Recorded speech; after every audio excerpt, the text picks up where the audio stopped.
They don't rank quite as high in popularity polls as pirates and ninjas, but Vikings can definitely hold their own when it comes to killing. So how do they fare in Creative Assembly's newest crack at console action, Viking: Battle for Asgard?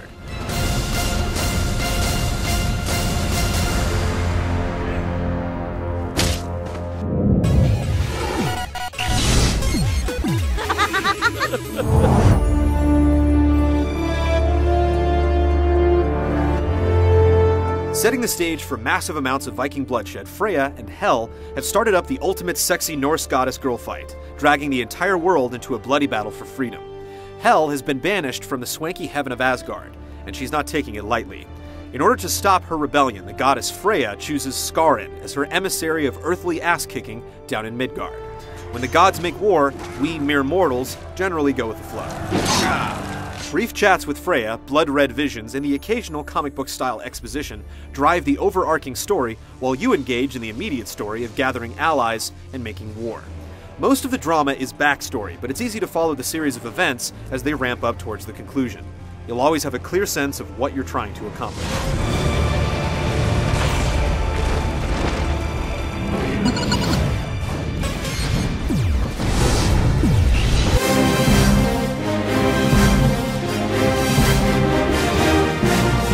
While the game's most obvious feature is bloody, limb-sundering combat, there's also a strong adventure element.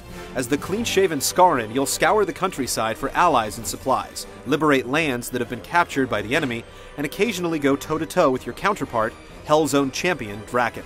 The world of Viking is divided into 3 areas. When you first set foot into each, you'll find your allies in bad shape, and the land perpetually patrolled by demonic warriors known as Legion.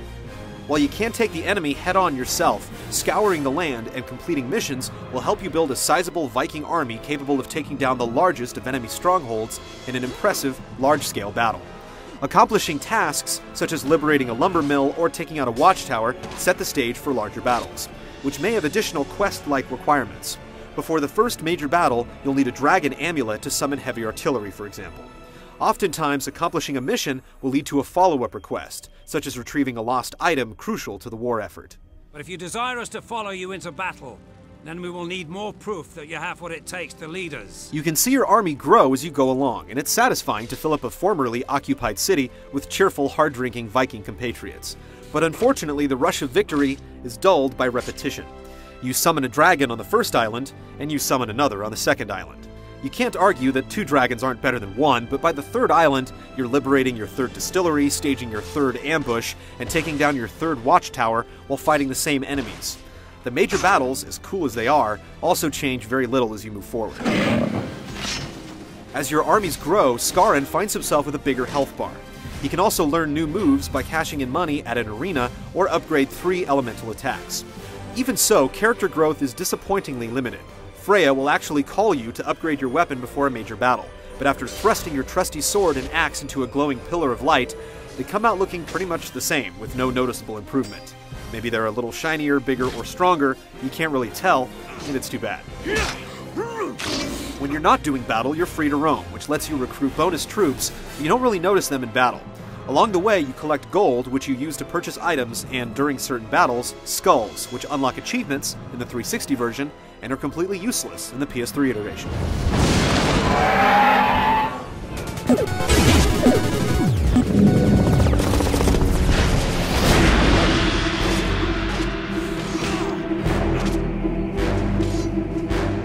The fighting in Viking is at one time awesome, and another ridiculously clumsy.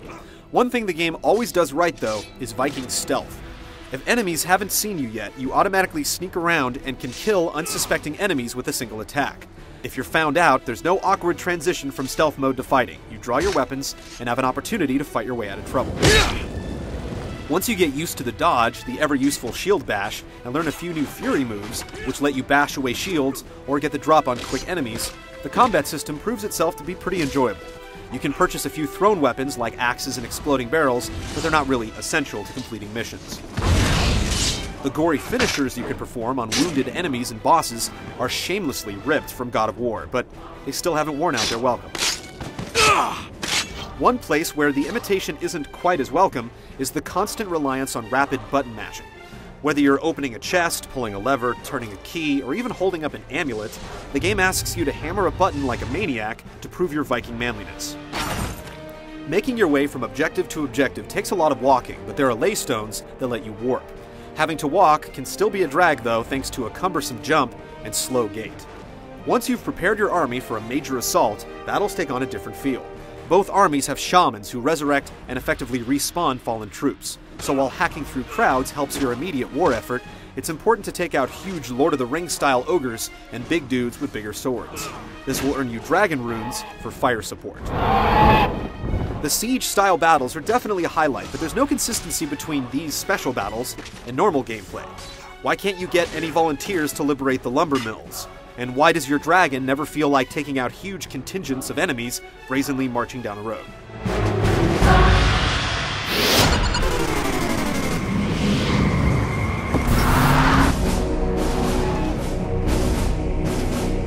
It's not impressive across the board, but Viking has its moments of majesty. You'll definitely come across a few scenic vistas, and there's an interesting stormy to sunny transition as you move from friendly to hostile territory. The violent kills are nicely animated, but the game suffers from subdued audio that fails to convey the chaos of battle, robbing the game of gravity during key scenes.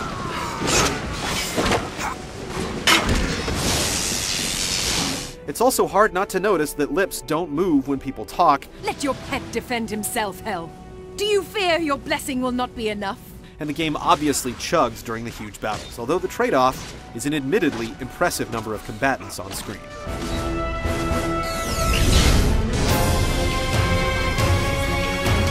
Clocking in at 10 to 15 hours, Viking has good ideas and strength in numbers, even if its performance suffers a bit. The vicious combat is a lot of fun, and building your army and laying siege to the enemy is a compelling experience in an action game setting. If it didn't run out of ideas so quickly and had a smoother presentation, Viking could have struck an even mightier blow.